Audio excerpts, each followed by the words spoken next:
Hello, today is September 29th, 2020. The time is 4:49 p.m.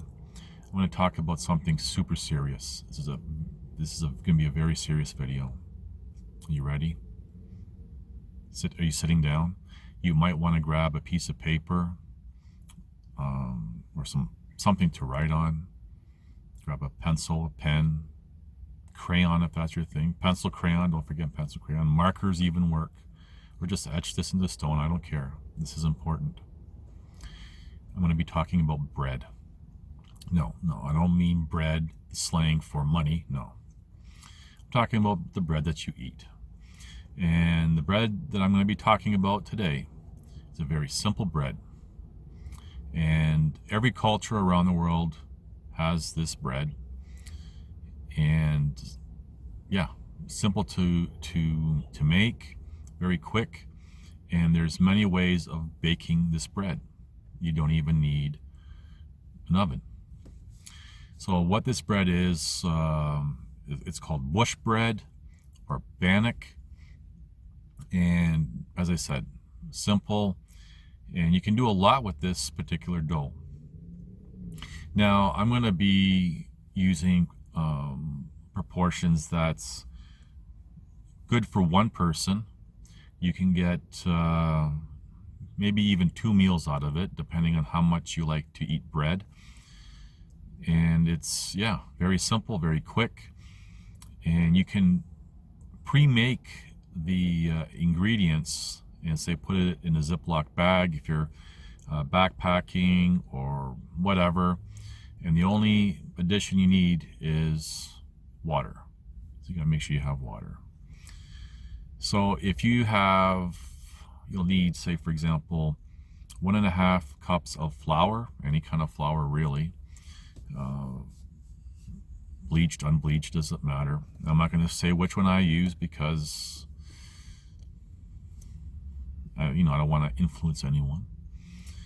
And we all have our preferences. So 1.5 cups of flour, 1 tablespoon of baking soda, and then you can put in, say, 1/2 cup of salt. It's not 1/2 cup, a teaspoon of salt. 1/2 cup of salt would be a little bit too salty, I guess.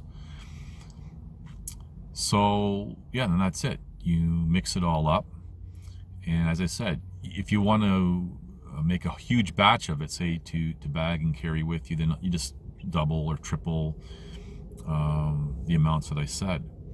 Now, what's really good about this bread is you can add anything you want to it.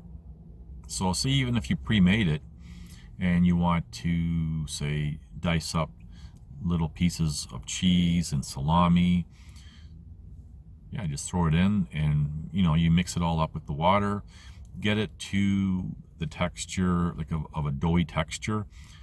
And if you're gonna, I'll get into this in a moment, different ways of baking it. But what I like to do is I usually have brown sugar, so I put, say, depending on how sweet I want it,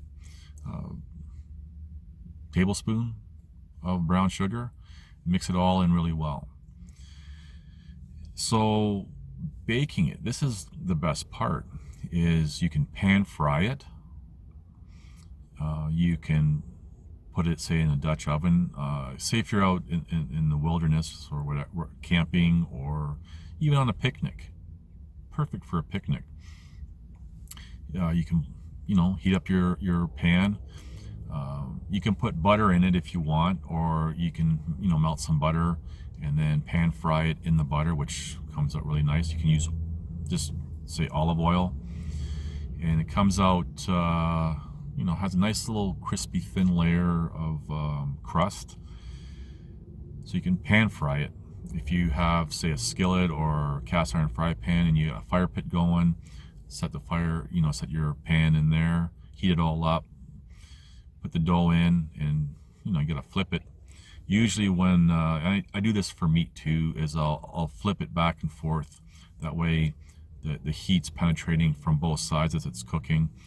So I might flip it, say, I'll do each side twice. So you can, pan fry it. You can also roll it up, say put it in tin foil, and say set it on some coals. But you gotta really watch that you're not going to burn it. You can also just wrap it around a stick. Say if you're out camping or whatever, you just take your dough, wrap it around a stick, hold it over the fire, and you keep turning it and make it that way. So baking it there's so many different ways. You can put it in the oven or a Dutch oven. You put the coals underneath the Dutch oven and put them on top of the Dutch oven. It's a very good, very simple bread that, as I said, you can pre-make. Even if you're at home and you just want some fresh bread, you don't have to worry about it going stale or anything else, and mix it all up. If you pre-mix it, you estimate your scoops or however you're putting it into your bowl. And if you're, say, out camping or hiking or something, you bring another little plastic bag with you so that you can mix your water in and not have to get your hands all sticky or gooey. If you put it in a small cup or a little bowl that you have with you or wherever at home, just use a spatula, mix it all around, get the water, get the texture, and just bake it from there. Very good bread, very simple.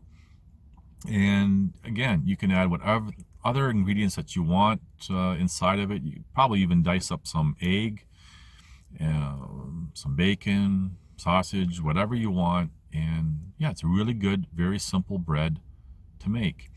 Now there's also a really fast, no knead bread that uses yeast that you can do if you're out in the wilderness, like out in the bush, whatever. It takes a little bit of time. There's a little bit of rise time. Very simple, very quick.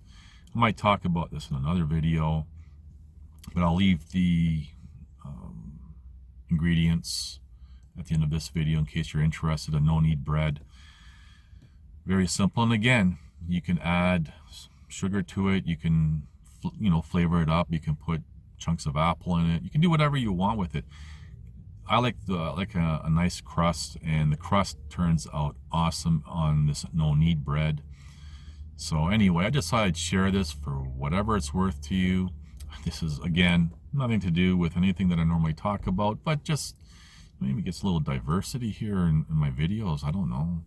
So hopefully you learned something if you haven't heard of this bush bread, or bannock, more commonly referred to in Canada and the US. So very simple bread. If you haven't tried it, give it a shot, and hope you enjoy it. Anyway, thank you for watching. Please like, subscribe, comment, and share.